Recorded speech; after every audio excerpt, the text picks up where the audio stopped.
Pastor Bill Walden. Hey there, how are you? Very good. Nice to Good. meet you in person. Yeah, nice to meet you.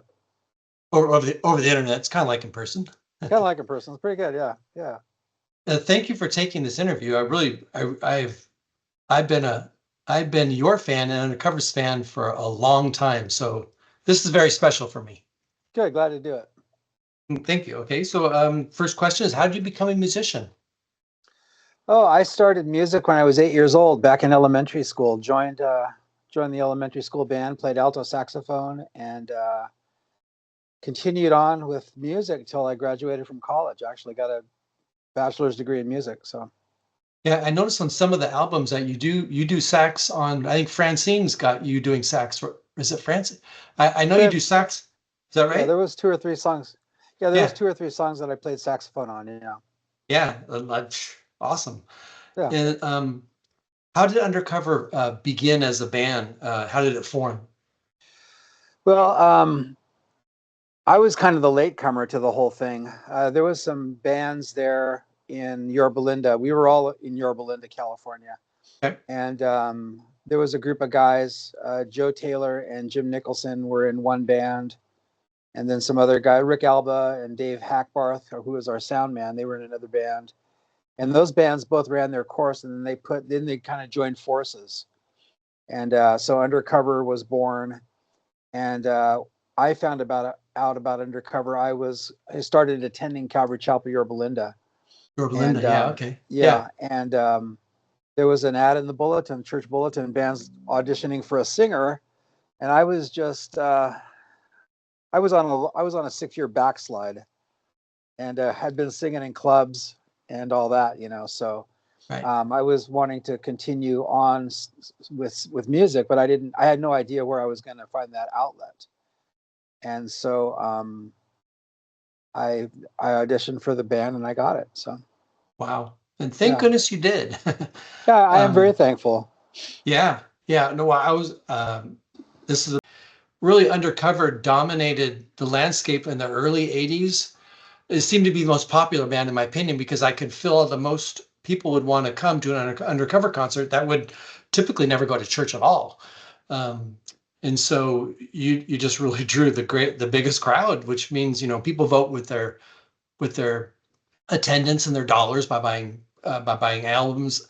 So Undercover was really, in my opinion, the top band. Actually, I wanted to read to you something that Wikipedia says about Undercover. Okay, It's in. Have you seen it? I've read some stuff over the years. I haven't seen anything lately. So Yeah, it's in the history section. It says Undercover started as a second generation Jesus movement based band, which I think is spot on, associated with the Calvary Costa Mesa and Maranatha Music record label.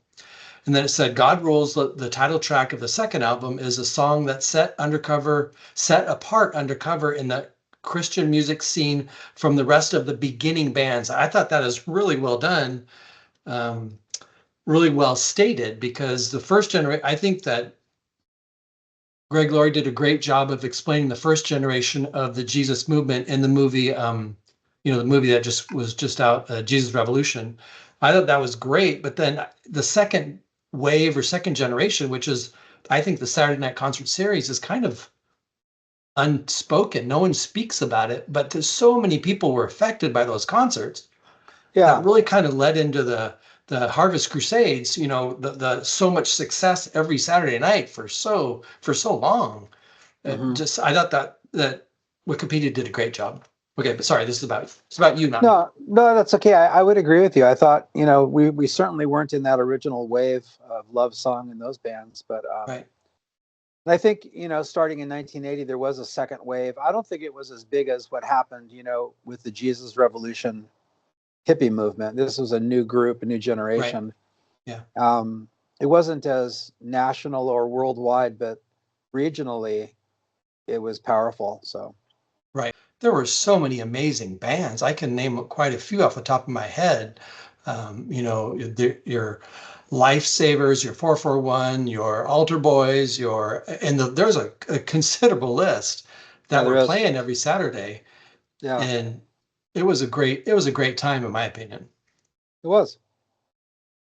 So on the three band, you're on Undercover, God Rules, and also Boys and Girls Renounce the World. Just those three, right? Yes. Mhm. What were your favorite songs on those particular? And I've got a list. I can read the list real quickly if you want, and you can let me know which you like the most on each one, if even if you like more than one. However you want to do it. Okay, I really liked I'd Rather Stay, which really? was written by Ojo Taylor. To me, that was a really, in fact, I've done a re-release of that song, a kind of a more acoustic vibe release, which is on Spotify actually, and where I played all the instruments except one, and Yeah. I wanted to redo that song because I just loved that song. I So thought it that's was on. Sorry to interrupt you, but that's on Boys and Girls Renounce the World. okay. Um, that in particular of the three, I think had just a really good combination. There's only 10 tracks on there, but you've got Talk to God, which I can still hear Talk to God in my head. Mhm. Um, Holy, Holy, Holy. I go to a church that sings from the hymns, and every time we sing the Holy, Holy, Holy hymn, I'm like, that's no way to sing it. You got to sing like Bill Walden because that's the way it should be. Three Nails, which was amazing. Um, is Anyone Thirsty? Another amazing song. I mean, there was just a lot of that album was really packed, in my opinion. Yeah. On the first one, Undercover, is there anyone just Undercover? There was a 1982 release. Is there anyone that you liked in particular on that one? Like Francine? Francine just Fr- still sticks with me. Yeah, Francine was a fun song. I also liked Excuse Us. I think it was the opening song on the album. Right. And there's And Daddy O, which I like Daddy O yeah, is kind of a sorry, I'm sorry. no, it was those were fun songs. It was a different style for sure. The first album, and but I really enjoyed Francine and Excuse Us Right. for sure. Those songs, yeah, Yeah, I like ICU too. That was a good one. that was a good Yeah, one. Yeah, that was my first introduction on Uncover was when you were singing on that band on that album. And that was amazing. I was yeah. kind Actually, of I'm sorry that song in particular. I think there was a few. Maranatha Music wanted to put out a low budget album for us, and so we actually set up to record at Calvary Costa Mesa on a Saturday night.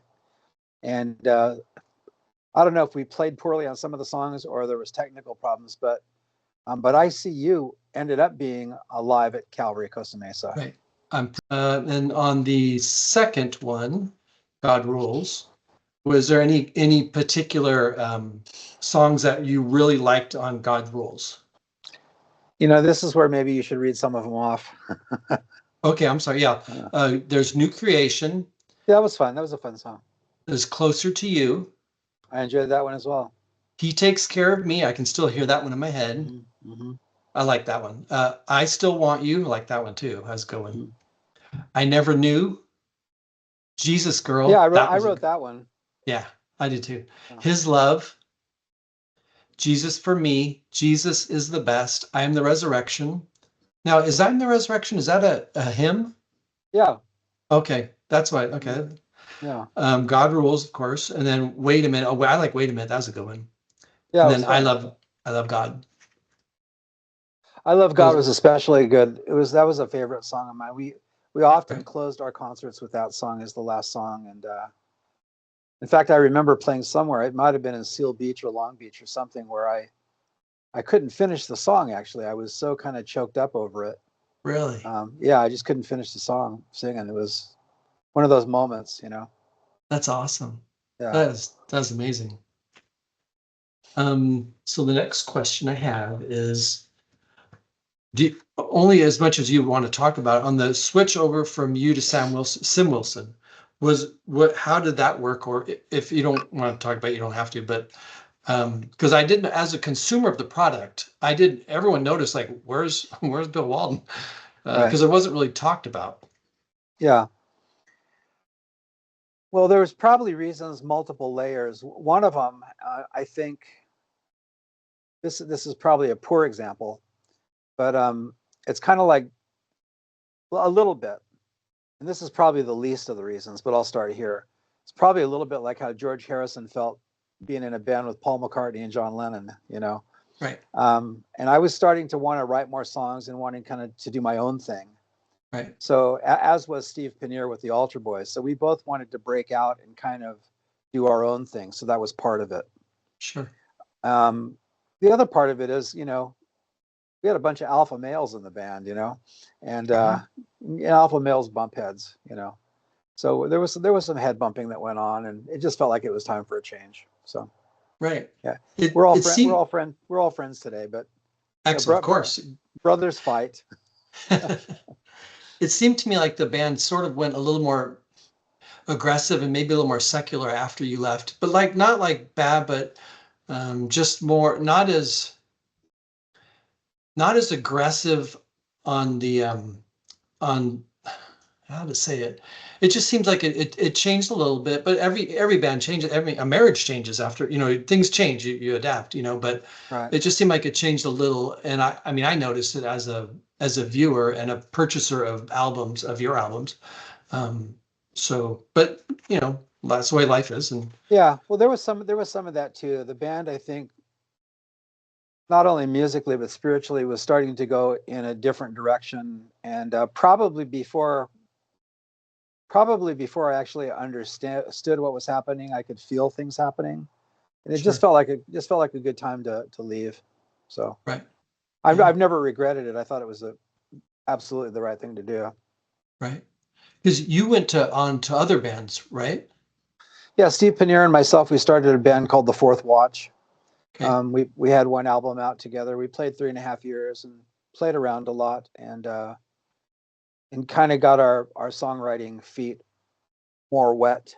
It Right. was nice to write more songs and kind of do our own thing. So, and then after that, I was recruited into a band called the Mirrors, which was formerly Malcolm and the Mirrors, and Malcolm had left, and they were kind of looking for a singer. So I hadn't wanted to get back into another band, but I could almost say that God grabbed me by the collar and threw me into it. So, and that was a great band. We did a lot of we actually played out of the country more than we did in the country. We were a missionary Really? band. Yeah, Wow. so a lot of trips to England, and when communism fell, a lot of trips to Serbia and Hungary, and we did one album together. That was good. Excellent. Yeah, So, what do you think of contemporary Christian music today? I don't listen to it. Oh, really? No, I don't. I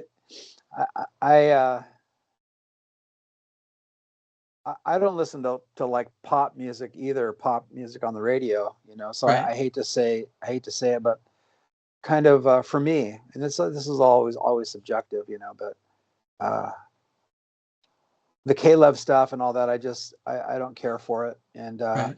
it just sounds pretty institutionalized and pretty homogenized and pretty unoriginal, and it just doesn't get my attention at all. That Do you feel like you were a pioneer in starting this generation of music? Well, I think I'll use the wording of Wikipedia, the second generation Jesus movement music. I don't think we felt like that. I don't Oh, think yeah. I don't think we thought like that. I know I certainly didn't. Right. We were just wanting to do music, We just did it. We didn't think about we didn't think of that in 40 years somebody's going to do an interview with us, So we just did it. We just wanted to play, wanted to share Jesus. Right. We loved music. We all still love music. So no, none Right. of that. No. What a great way of sharing. What a unique way of sharing the gospel. Yeah. And I tell you, as a consumer, it was effective. Oh my goodness. Mhm. People who would never step foot in Calvary Costa Mesa and heard horrible things about it had no problem, going up Saturday night and going off in someone's truck. It was just, it was amazing. Yeah, it was Um, amazing. um, what do you use any of Rand? Now, Randy Ziegler gave the altar call the whole time that I was there, which was like quite a while. Do you use any of his teaching style? He was a very basic, yet he was uber effective in your teaching and now that you're a pastor, do you lean on him in any style or technique? No, not really. I mean, Randy was an evangelist for sure, and he was very good at talking to that generation. Right. And yeah, my whole pastoral style is more of a teaching thing than an evangelistic thing. Right. So no, I didn't pick up anything from him. As far as style goes, as far as passion goes, he was definitely passionate. So I Right. would hope to be as passionate, but we're pretty much different animals. Do you teach expositorily from you're in Napa, California, right? Yeah. I teach chapter by chapter, verse by verse. First service. Excellent. That's great. Um, just whatever happened. No, what happened to Randy's? Did he just move on in life, Randy Ziegler? Well, after we left, the only thing that brought us together was our involvement there at Costa Mesa. So we weren't really friends or associates outside of that. And Sure. so I lost track of him till some years later. I heard that he had really bad cancer, and he Mhm. died a few years ago. So Wow, yeah, bummer. Was it fun working for Chuck Smith? I wouldn't say it was fun. I would say it was good. Right. Um, Right. in the band, in the early days, we were paid like missionaries to go out and play. I mean, they supported us financially. We Right. certainly didn't get rich, but they helped keep us going. And then I was on staff with him for 2.5 years, 89 to 91, as a pastor. Once again, it wasn't fun, but it was deep and rich and life changing. Right. So it was really, really good. Yeah, I can imagine. I can imagine. Yeah. I mean, the Yeah, guy was a legend for all yeah, the right reasons. yeah. Um, were there other bands that you enjoyed like playing with? Other bands that would be, I guess, I know at Calvary it was a one band show, and then there would be the Bible study afterwards, or the evangelism afterwards. But Uh-huh. did you ever work with any other bands that you really liked working with? Well, Like, we did gigs with the Lifesavers on occasion. oh, okay, The Lifters, we did gigs with them. right, Um, so there were other bands that we definitely shared the stage. We'd all just show up and we'd play in now people's backyards or whatever. Just. that's great. When you say lifesavers, do you mean Michael not lifesavers, or I think it's Mark Kubiak is the first lifesaver? Yeah, Mark Kershak Kershak, was the original singer, and we were working with them when Mark was part of the band, and then we were there also when Mike joined the band, and then Mark left as maybe as a result, I don't know, but so we were there in for both incarnations of that band. So one good. of the bands, as far as enjoying bands, one of the bands that I really liked was Common Bond, Hmm. um, with Kenny Samuels, Kenny Riley. And I thought they were just fantastic. I remember hearing them and just thinking, oh my gosh, they might not be popular, but they're really good. So they were less mainline. They had more developed music. I enjoyed 441 as well. I thought they had really good song structure and really good hooks and stuff. Very catchy stuff. Right. Yeah, no, I agree. I'd never heard that first band you referred to. Yeah, So, Common Bond. Yeah, really good. huh. Did they Yeah, did they play Calvary? yeah, they did. Yeah, they did. Okay. And power trio, guitar, bass, drums, and they had a couple of different incarnations, but every musician that ever played in that band was like top of the line player. Wow. And so they, to me, they were, at least for me, more of a musician's band. Right. Something I just remember seeing them and just kind of thinking, man, oh man, those guys are good. Huh. So, and Kenny and I are still friends. He has a recording studio in Albuquerque, New Mexico, called Rio Grande. So we stay in Right. touch. Yeah. Oh, that's great. Um, so what are you doing now in your life? Well, I'm pastoring. I've been pastoring in Napa since '91.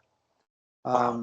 Had a 4-year hiatus from pastoring. I had passed the church on and did a lot of international travel, teaching at Bible colleges and conferences. And in 2022, I regathered our church. It had kind of a long story that I had passed the church on to a guy and it fell apart. And Hmm. so we got the church back together again. And I've been pastoring since 2022 again. So that's Wow. that's the a big chunk of my time is with pastoral ministry. I'm also kind of putting together, writing a book, I guess you could say. So um, multifaceted, Kindle audiobook, hardcover, softcover thing, and that's really time consuming. And then I'm playing a lot of music still around town as a soloist. I'm doing like singer songwriter stuff now.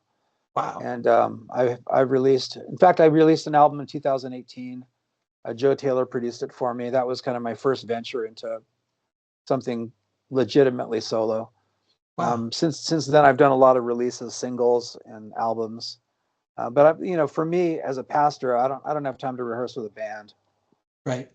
What So what name are so you on? I'm sorry, Bill but Walden, what? Bill Walden. Just Bill Walden. Okay.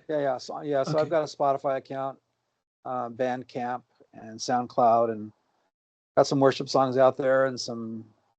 Oh, I also have another little fictitious band called the Peaceables, and I don't sign my name on that. It's just out there, and so far I've only released one thing with the Peaceables, but I played all the instruments. And but right now I'm playing a lot this summer as a soloist in Napa and the Bay Area, coffee Wow. house kind of stuff. I really enjoy the coffee house vibe. Really fun, and it's Huh. it's easy for me. It's real doable. I just practice at home, then just go set up and go sing and play. So it's real easy. What will your book? What will it talk about? What will you address in the book that you're writing? Oh, the book I'm doing, in January of this year, I just thought, I'm a pastor. God's given me the gift of teaching. And so I just started at Matthew 1 I usually go through the Bible in a year, with a little Bible reading program. And this year I thought I'm going to slow down, just going to do the New Testament. So each day I do my New Testament reading, and then I read a commentary on that portion. So I'm probably spending anywhere from 30 to 45 minutes every day studying the word. Wow. And then I do a devotional video on that section, on that portion. Right. So I started compiling them, and I have a YouTube channel called Bill Walden, Build Up the Church. Okay. And so I just finished the Gospel of John. So we got through the Gospels so far. And then I started thinking, this could turn into a book. It's kind of a devotional book. Right. So I hired an editor, a gal from our church, and she's editing, and we're going to release the Gospel of Matthew as a book, and we'll see how it does. I mean, who knows? If Right. people aren't interested, then I won't bother with doing any more, Right. because the videos will be out there for sure. The videos are already out there, so Yeah. that's that. I mean, I've started 2 or 3 other books, but I'm not disciplined enough to. I'd rather pick up my guitar and play. Now your voice to me sounds vaguely familiar. Okay, I know your voice from 1980 because Yeah. I listen to your albums all the time, so I'm familiar with your voice. But your voice almost sounds like it's someone on. Do you ever do any radio? Like you got the Raul Reese, John Corson, Greg Laurie radio teachers. Do you do any of that? Is that why I recognize the voice, or is it just me being me? Well, I do a lot of little blurbs on social media, on Facebook. I'm often trying to do a little devotional here or there, a little inspirational word, encouraging word. So it may be from that. I'm not on any radio stations. I haven't Oh, okay. invested in that. No, Oh, I okay. haven't done that. Yeah. Right. So, Okay. yeah. So tell me about your family life. What's your family Oh, structure like? been married 42 years. Same woman. Wow. 3 adult kids, 8 grandkids. Wow. Everybody lives close by, so we have a lot of family time, a lot of family dinners. All the grandkids come over, spend the night. They call it That's cousin sleepovers. So we do a lot of cousin sleepovers, and close to our kids, and really blessed. wow. Do you feel your wife really knows you now after 42 years? Yeah, Yeah. Yeah. yeah. Time will do that. Are there any recent influential movies that you like that you feel have really affected the culture for the gospel, like movies you'd see in the theater? I know one's probably coming to mind, but I got a few others I would offer. Yeah, well, for sure, the Jesus Revolution. Yeah, right. Yeah. I got saved during that time in 1972. Okay. I was 16, and didn't really get plugged in because we lived kind of far away. My parents were divorced. I didn't drive at the time. And so, but I got saved at a Young Life camp. That was what it was. And then somebody did drag me down to the tent in my high school years. So I saw when Pastor Chuck was in the tent and that. Really? But I never, after graduating from high school, I fell away from the Lord for 6 years. And when I came back to Christ, interestingly enough, I went to John Wimber's church, who was a Calvary Chapel pastor at the time. And he was a musician. He played piano for the Righteous Brothers. And one of his worship leaders was Ron Tutt, who was Elvis Presley's drummer. Wow. So the church was really thick with musicians. And then also Lonnie Frisbee had kind of departed and split ways from Calvary Chapel, Costa Mesa. They kind of showed the beginning of that in the movie. Right. But then he ended up at Calvary Chapel in Yorba Linda with John Wimber. So that's Really? I met him there, and he actually prayed for me to be baptized in the Holy Spirit, and I was.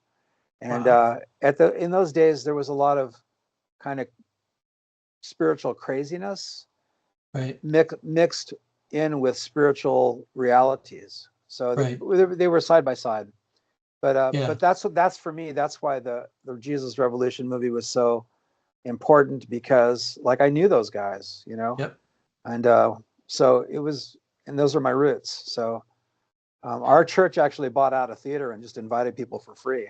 We just we Wow. wanted everybody to see that movie. So Right. I think Lonnie Frisbee eventually went to Anaheim Vineyard, inevitably. yeah, Yeah. Your Calvary Yorba Linda turned into Vineyard Yorba Linda. And Oh, then okay. they moved across the freeway and they called it Anaheim Vineyard, but it was the same group of people. So it was Right. still under John Wimber.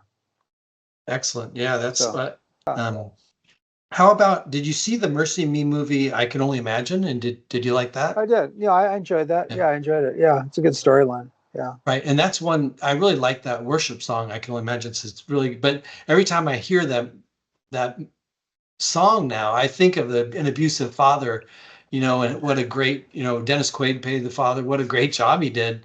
A good acting job, because he really is the son of a gun in the movie, and just makes the song more powerful, knowing that this horrible person could turn into a normal person, and because Right. of the Holy Spirit. Really, I enjoyed that. Yeah. There's another movie called I Still Believe. It's about Jeremy Camp's first wife, Melissa.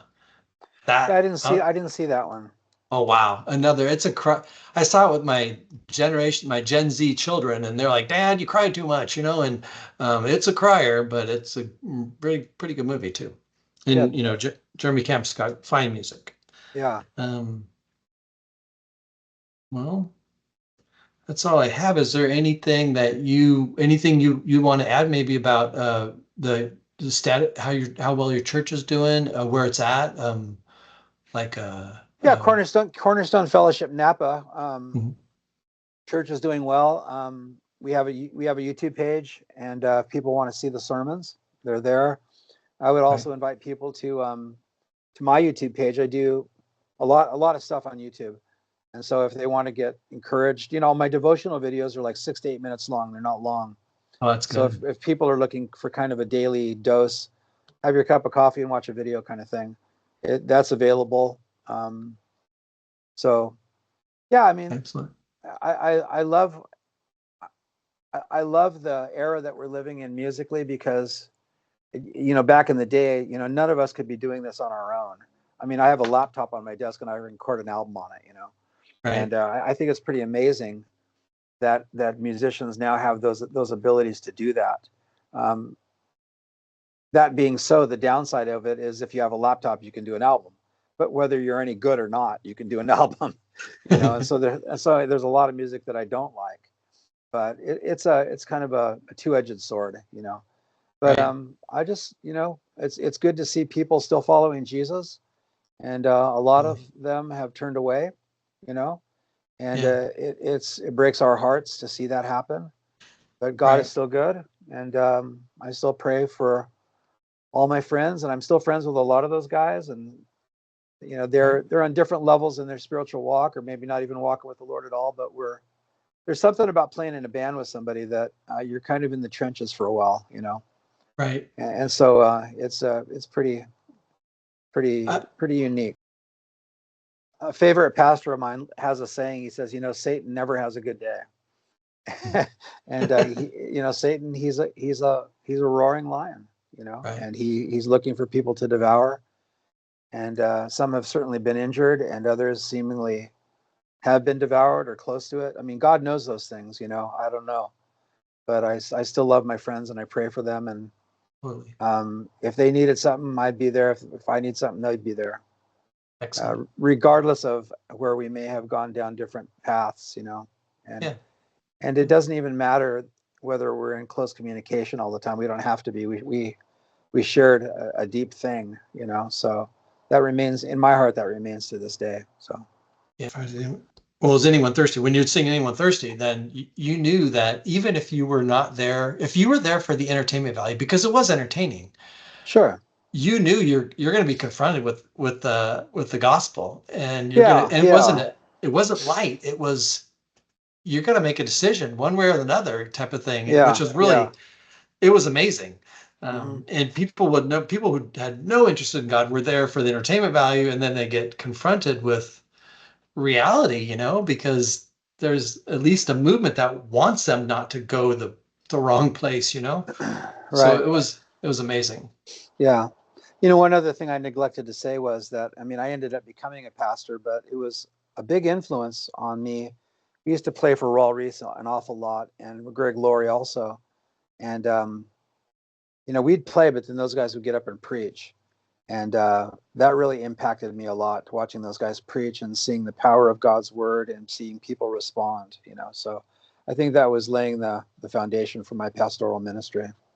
Right. And Yeah. like I mentioned earlier, I think the reason why the Harvest Crusades were so popular was because that you and bands like yours really paved the way for the popularity of the Harvest Crusades, and for it to be consumed as a larger product, for everyone to partake in, because Hmm. you made it look not so easy, but you made it look so fun Yeah. that it just really it really was amazing.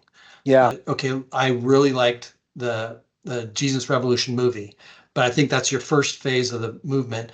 I want the second phase, which would be Saturday Night Calvary series, Saturday Night Calvary concerts, to have a movie of its own, because it could be amazing. It could. Well, actually, that movie is being made right now. I don't know if you knew that, but I didn't know that. yeah, go on Facebook and look up us kids, As kids, okay. us kids. You can do it. It looks like you got your computer in front of you. But John Smaby, uh, he used to run a concert series at Redlands University at the amphitheater, and I forget the name of this. I forget the name of the concerts that he called them. Anyway, but John and some other guys are putting together a documentary right now about Christian music from 80 to 92 or 95, something like that. And Really? they've been going all over the country interviewing guys. I was interviewed up in Salem, Oregon. I flew up there to see those guys. And Wow. it's supposed to come out by the end of the year. So what you're saying is actually in the works right now. I had no idea. Yeah. And I don't know Oh how much my. music I don't know how much music's going to be in it, but it's interviews with all the guys in all the bands. And Oh, so oh, they I'm gonna probably re interviewed 30 or 40 or 50 guys, I'm guessing, probably already. Wow. I'm Yeah. gonna research that. Thank you I had no idea. Yeah. Us kids, great. Us kids, Wow. yeah. And they borrowed that it was a Lifesaver song, actually. Us kids. Really? Yeah. Okay. All right. That's Yeah. funny. All So, right. yeah. Yeah. So that's in the works. You're thinking along the same lines as those guys. Well, I'm looking forward to that. So, but I always wonder if he even addressed the second generation. But Yeah. I don't know. It was interesting, though, because he was doing a Sunday night outreach thing at his church in Riverside. And right. I was on staff with Pastor Chuck from 89 to 91. And I think about 1990, he asked Pastor Chuck, or Pastor Chuck asked him, hey, come out here on Monday nights and do the same thing. So we'll get a band for you. We'll have some up tempo worship and so on and so forth. And then you just do your thing. Yeah. So actually, I was playing in the Mirrors back then, and we were actually the band that he used for a while, until he Wow. figured out probably he could get better bands. But we were there when it started. And so I kind of got to see the beginnings of that too. I was around when he had the first one at the Pacific Amphitheater. So I wasn't playing in that group. They got, hired musicians for that one. But Right. yeah, so I've been able to kind of see the second wave, and then the Harvest Crusade thing. I got to watch it being birthed. What city in Kentucky do you live in? I live in Hebron, Kentucky. Okay. Now, I'm Yeah. actually I'm 7 miles away from the Creation Museum, which is an Answers in Genesis. I moved here for the Creation Museum. They're for Answers in Genesis, which has got the Ark encounter in Williamstown, Kentucky, Right. and the Creation Museum in Petersburg, Kentucky. They're about 50 miles apart. I live closer to the Creation Museum. I don't know if you've ever been or know anything about it. It's amazing. Even if you see the Ark, you won't believe it, even as you're looking at it. It's like 1.5 football fields long, half a football field wide, and 10 stories tall. And it's Wow. it's a 1-to-1 ratio of the real measurements of the Ark. And it's the number one tourist attraction in Kentucky. Answers in Genesis is a fine organization, and Mhm. it's just funny to see a gambling establishment take the number 2 seat to something people really want to see, which is the exhibits in the Ark. Or you got to see them to believe them, actually. Yeah, I But bet. Yeah, that's great. Yeah, someday.